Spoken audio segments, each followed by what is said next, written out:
Olá, tudo bem?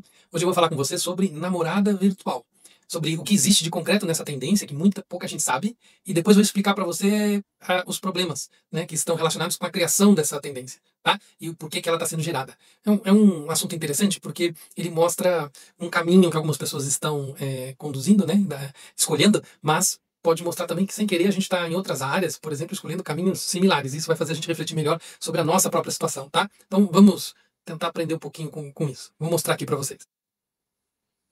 Ok, aqui está o site e a gente vai dar uma olhada nisso que ele está nos mostrando aqui. Então vocês estão vendo aqui, esse é um blog que faz um ranking de top 10 aplicativos. Então eles criam alguns modelos, né? Você vai escolher e a partir do tipo de modelo ele vai usar, tem diferentes preços, né? Ele vai mostrar ó, esse é um pouco mais realista, às vezes mais parecido com um desenho animado, olha, mais estilo anime. E aí eles fazem um movimento labial e aí você programa alguns detalhes. Olha a quantidade. A quantidade de tipos de humor também, né? Você faz uma padronização do humor para obter algumas respostas, tá?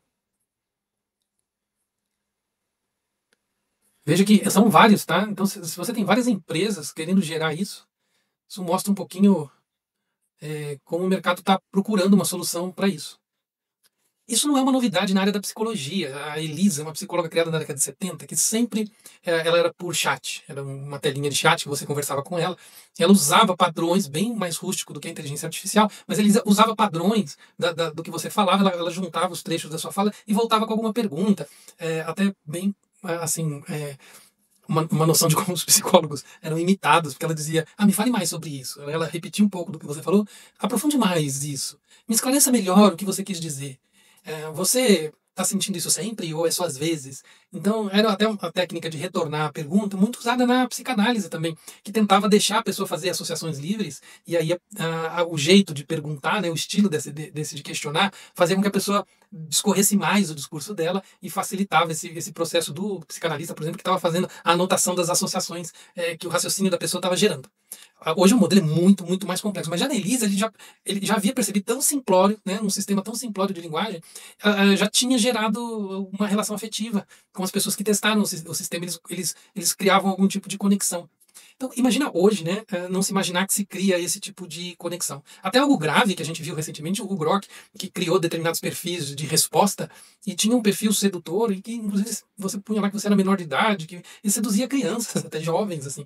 Uma coisa um pouco complicada do ponto de vista ético, assim, porque ele também tem muito mais controle sobre as estruturas de linguagem, como trazer essa estrutura para falar. E se a intenção é sedução, você pode ir retroalimentando esse processo e ele vai se tornando extremamente poderoso, né? Pela quantidade de amarras que essa nova ferramenta consegue fazer na linguagem.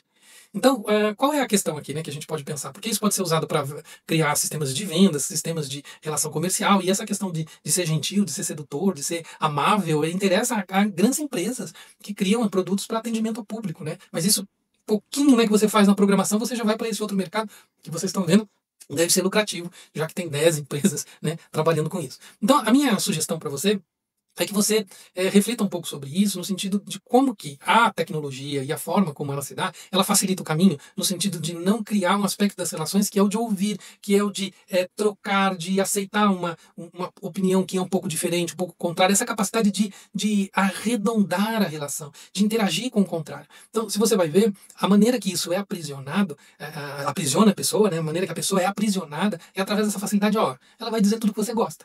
Ela vai responder sempre de maneira gentil. Ela não vai duvidar de você quando você contar uma coisa meio esquisita, ou você apresentar um defeito, uma dificuldade sua, não vai ter um julgamento. Você pode falar livre de julgamentos. Então, esse é um perfil, uma tendência que a inteligência artificial utiliza para seduzir mais pessoas, né, para atrair mais clientes. E aqui é um ponto que eu até abordei outro dia numa terapia que eu acho válido trazer para vocês. Perceba que tudo que é feito para facilitar completamente e não criar nenhum tipo de resistência, nenhum tipo de trabalho para você, isso vai gerar no seu extremo algum problema. Vamos pensar nas drogas, né, que criam situações de êxtase, situações, sensações, por exemplo, de profundo relaxamento, substâncias que fazem isso de maneira acentuada, e a pessoa precisa relaxar, toma uma droga para relaxar, ou quer sentir muita alegria, toma uma droga para sentir. Então ela quer essa alegria ou ela quer esse relaxamento sem nenhum tipo de trabalho, então ela busca um caminho fácil. Então, um outro exemplo, para não ser tão radical, ou tão extremo, o açúcar. Eu quero uma comida que me dê um prazer, tá? Como uma coisa muito doce, por exemplo, que é também um prazer muito fácil, sentir um prazer através disso, e não buscar fontes mais equilibradas. Então, tudo o que é muito facilitado, ele acaba gerando este tipo de problema. E aí a inteligência artificial vem com essa relação facilitada. Então aqui vale uma dica importante que a gente pode aprender, qualquer um, não só se você buscou esse tipo de ferramenta ou não, mas qualquer um de nós. Ele pode, quando a gente busca algo que é muito fácil, é muito mastigado, então isso vai deixar a gente mais frágil, vai deixar a gente numa situação mais incapaz, né? Como esse tipo de relação da namorada artificial, como ela acaba gerando essa questão de uma incapacidade de relação. Você vai se tornar ainda mais incapaz de se relacionar com outras pessoas, tá bom? Pensa sobre isso. Passa esse vídeo para outras pessoas que podem estar passando por esse processo de dificuldade na relação, né? E como que é preciso entender que a dificuldade faz parte da relação, né? Porque a gente está falando de gente de verdade. E aí, ao falar de gente de verdade, vai ter esses momentos assim, mas é isso que vai dar o aprendizado para todos os lados, né? Tá bom? Eu espero que você aprenda com esse vídeo, que passe esse aprendizado para outras pessoas e mostre essa curiosidade, né? Tem gente procurando um caminho muito, muito fácil, tá bom? É como ir para academia sem levantar o peso, pede para alguém levantar, ou levanta só um peso muito levinho, aí o músculo vai ficando cada vez mais fraco. Que o músculo das suas relações esteja sempre treinado e fortalecido. Um abraço, até o próximo vídeo.